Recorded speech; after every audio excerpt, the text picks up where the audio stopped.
Hey everybody, welcome back into the 100 Essential Jazz Standards series. I'm bringing this back by popular request. I've been getting a ton of requests from you guys to bring back this series and start teaching some more jazz standards that I think are essential for every jazz musician to know.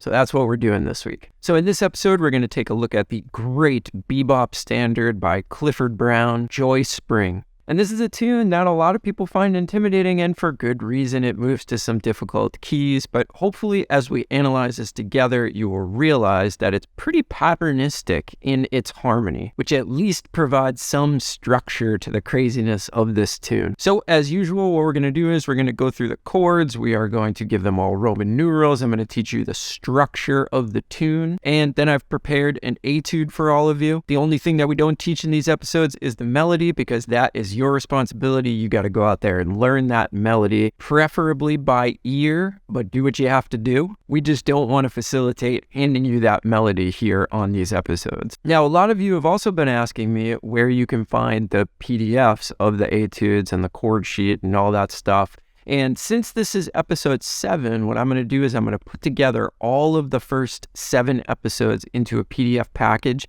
You can get that for $5. It will come with the etudes, backing track, the analysis sheets in B flat, E flat, concert, and bass clef. So that'd be a really useful thing for you to have, and you can find a link to purchase that below this video. Then when we get through the first 10, we'll repackage them all into a 10 episode run. Then we'll be selling that as well. So you can get your hands on that stuff. Click below for more information. All right, without further ado, let's get into the analysis.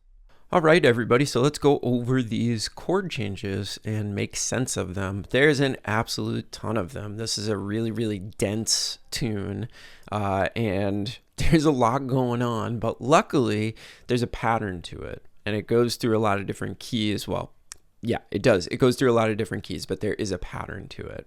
So first of all, it's 32 bars in the key of concert F, and the form is A, B, C, A. And that's not the most common form in the world. Usually we see A, B, A, B, C, D, something like that.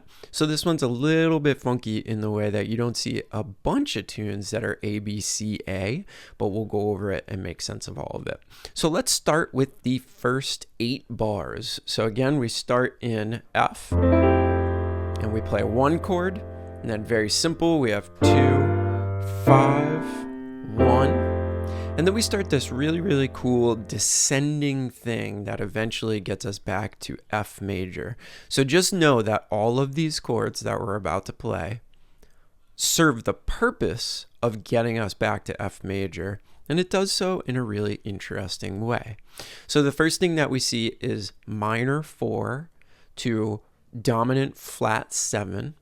And then we go to a 3, and in your brain you go, oh, okay, this is going to be 3, 6, 2, 5, 1. But we have no 6 chord here. Instead, we go to this flat 3 dominant chord. So think about that for 1 second, what that really is. If this were 3, 6, 2, 5, it would be A minor 7, D7, G, C, F. But instead we have A flat, G, C, F. Now you can see this is chromatic. A flat, G. So what is this chord? Well, if we really think about it, what it is a tritone substitution of the D chord, so that we get this half step motion, right? And that's something that you'll hear a lot of players do, but in this case, it's actually baked into the tune. 3, flat 3, 2, 5, 1. And you can see that this sort of kicks off the progression here, this 4 to flat 7, then we move down a half step, and then we have our ultimate cadence back to F. So let's see what that all sounds like. So here's 4, flat 7, 3, flat 3, 2, 5, 1. So let's hear what that all sounds like.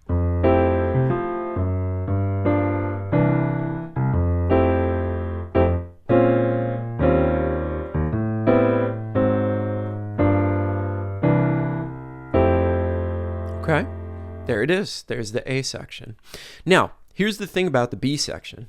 It's exactly the same chord progression wise as the A section it's just up a half step, right? So we have a 2, 5 in the new key of G flat.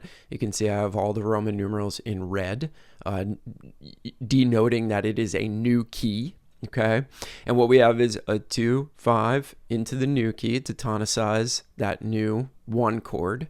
Then we have 2, 5, 1. Then we have 4, flat 7, 3, flat 3, 2, 5, 1. Just all in the key of G flat. So we have, and then 2, 5, 1, and then we get that 4, 2, flat 7, and then we start this little descending progression.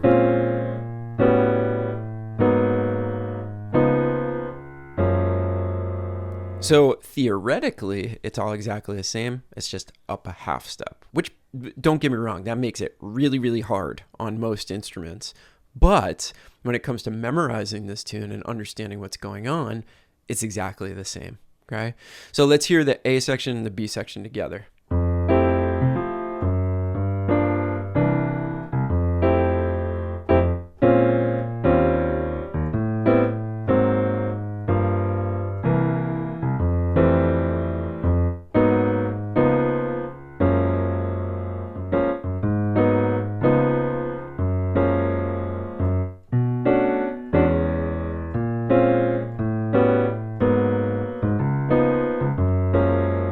Right, so there's A and B.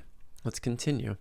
Here's the C section. You can't really call this a bridge. A lot of people will. Sometimes I do, but it's just a C section. So now let's look at what we have. So now we have a 2, 5 to the key of G. Then we change keys. 2, 5 in the key of F. 2, 5 in the key of E flat.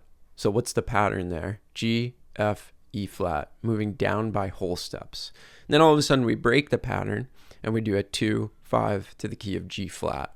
So that's what the bridge is. It's just tonicizing 4 keys: G, F, E flat, and G flat.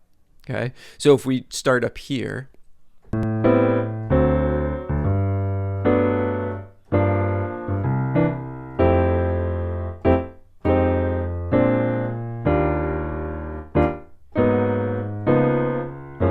then we simply come back out of it into the key of F again.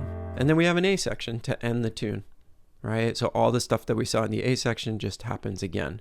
So a really interesting chord progression that definitely moves through a ton of keys, and it does so very, very quickly. But at the end of the day, I think it all makes a lot of sense, just in terms of like where the harmony is going. He always preps the new key with a 2-5-1, which makes it really familiar to our ears, even though it is moving through a whole bunch of different key centers. All right, so that's how the chords work for this tune. Now let's dive into an etude over this tune.